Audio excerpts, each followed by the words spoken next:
वयाच्या 12व्या-13व्या वर्षी अचानक शरीरात एक बदल होतो.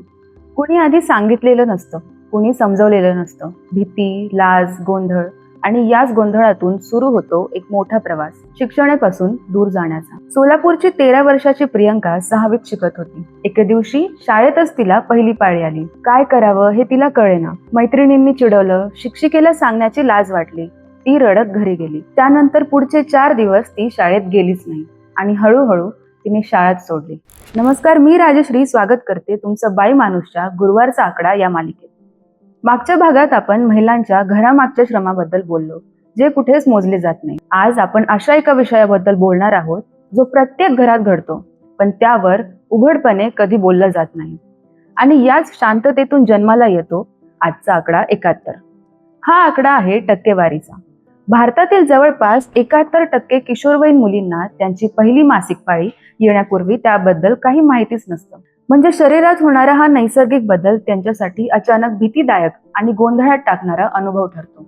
आणि हा फक्त माहितीचा प्रश्न नाही, तर पुढे प्रत्यक्ष व्यवस्थापनाचा प्रश्न तितकाच गंभीर आहे. जवळपास 88% मुलींकडे सॅनिटरी पॅड्स किंवा अन्य चांगले पर्यायी व्यवस्था उपलब्ध नाही. राष्ट्रीय कुटुंब आरोग्य सर्वेक्षणाच्या आकडेवारीनुसार 15 ते 19 वयोगटातील जवळजवळ निम्म्या म्हणजे 50% किशोरवयीन मुली आजही मासिक पाळीत जुनं कापड वापरतात, कारण त्यांच्याकडे सुरक्षित आणि स्वच्छ साधनांची उपलब्धता नाही. याचा परिणाम काय होतो तर शाळांमध्ये मुलींसाठी स्वतंत्र स्वच्छतागृह नसतात, पॅड बदलायला जागा नसते. त्यामुळे दर महिन्याला अनेक मुली पाळीच्या काळात 5-6 दिवस शाळा बुडवतात. 5-6 दिवस म्हणजे महिन्याचा जवळपास 5वा हिस्सा. आणि हे फक्त एका मुलीपर्यंत मर्यादित नाही. केवळ मासिक पाळीतील गैरसोयी, सामाजिक संकोच आणि साधनांच्या अभावामुळे भारतात दर महिन्याला सुमारे 25% मुली शाळेत जाऊ शकत नाही.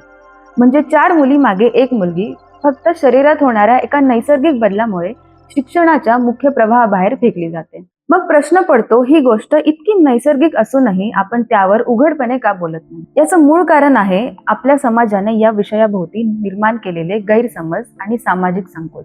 घरात आई मुलीला नीट समजावत नाही, कारण तिलाही कधी कोणी समजावलेलं नसतं. शाळेत शिक्षक हा विषय टाळतात. काही ठिकाणी तर आजही पाळीच्या काळात मुलीला बाजूला बसवलं जातं.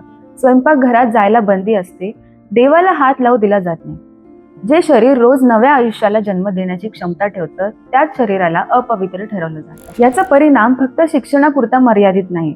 जी मुलगी शाळाच सोडते तिचं लग्न लवकर लावून दिलं जातं. शिक्षण नाही म्हणून नोकरी नाही, नोकरी नाही म्हणून आर्थिक स्वातंत्र्य नाही. एका असुरक्षित अज्ञानातून हाताळलेल्या जाणाऱ्या पाळीमुळे सुरू झालेली गोष्ट एका मुलीचं पूर्ण आयुष्यच बदलून टाकते. म्हणून आजचा आकडा फक्त 71 नाही, तो एका मुलीच्या गोंधळलेल्या, घाबरलेल्या चेहऱ्याचा आकडा आहे. दर महिन्याला शिक्षणापासून काही काळ दूर राहणाऱ्या मुलींच्या मोठ्या वास्तवाची जाणीव आहे. जोपर्यंत घरात, शाळेत हा विषय सहज बोलला जात नाही, तोपर्यंत ही गळती थांबणार नाही. तुम्हाला काय वाटतं, मासिक पाळीबद्दल शाळेत आणि घरात उघडपणे बोललं गेलं पाहिजे का? की हा विषय आजही खासगी आणि न बोलल्या जाण्याचा मानला जावा? तुमचं मत कमेंटमध्ये नक्की सांगा आणि पुढच्या गुरुवारी पुन्हा भेटूया आणखी एका आकड्यासह आणि त्या मागच्या एका नवीन कहाणीसोबत.